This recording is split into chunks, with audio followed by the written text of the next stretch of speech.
Hey everyone welcome back to my channel. तो आजकेर केकटा ना खूबই स्पेशल एक केक बनाচ্ছি আমি।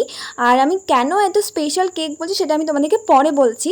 আর আজকের কেকটা ছিল একটা রেড ভেলভেট কেক। আমার বানানো ভিডিও তোমরা যতগুলো দেখেছো তার মধ্যে আজকে প্রথম আমি রেড ভেলভেট কেকের আমি ভিডিও দিচ্ছি। আগে যত দিয়েছি বেশিরভাগই তো চকলেট চকলেট চকলেট।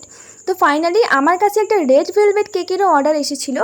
তো এই কেকটা তো আমি খুবই মন থেকে বানিয়েছিলাম, কারণ এই কেকটা ছিল খুবই স্পেশাল গাইস। কারণ এই কেকটা অর্ডার দিয়েছিল একজন হাজব্যান্ড তার প্রিয় মানুষের জন্য। হ্যাঁ, তার প্রিয় মানুষের জন্য, মানে তার গিন্নির জন্য। তার গিন্নির জন্মদিনে তিনি চেয়েছিলেন যে তার গিন্নির যে ফেভারিট কেকটা এবং তার সঙ্গে তার যা যা প্রিয় জিনিস সমস্ত কিছু যেন কেকের মধ্যে থাকে। তো উনি আমাকে বলেছিলেন যে আমার একটা রেড ভেলভেট কেক লাগবে এবং কেকের মধ্যে এইগুলো লাগবে। আর তার গিন্নির নাকি কিটক্যাটটা খুবই পছন্দ, তো কিটক্যাট যেন অবশ্যই থাকা যায়।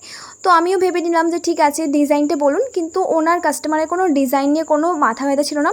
উনি শুধু আমাকে বলে দিয়েছিলেন আর ডিজাইনটা বলেছে তুমি তোমার মতো করে যেরকম ভালো বুঝবে করে দিও, জাস্ট টেস্টটা ম্যাটার করে। আর যেন যেটা বলেছি সেটা যেন থাকে। আমি বললাম ঠিক আছে। তো উনি আমাকে এটাও বলেছেন যেন কেকের মধ্যে যেন গিন্নি শব্দটা যেন লিখে দিও। তো যেহেতু এটা রেড ভেলভেট কেক, তো রেড ভেলভেট কেকের উপরে না লেখাটা সম্ভব নয়, তাই আমি নিচে যে আমাদের যে বোর্ডটা থাকে তার উপর লিখে দেবো। তো তার জন্য কেকের সব থেকে যেটা ইম্পর্টেন্ট সেটা হচ্ছে ক্লিনিং।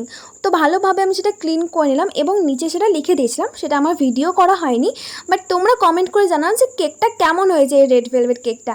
ঠিক আছে, টাটা গাইস।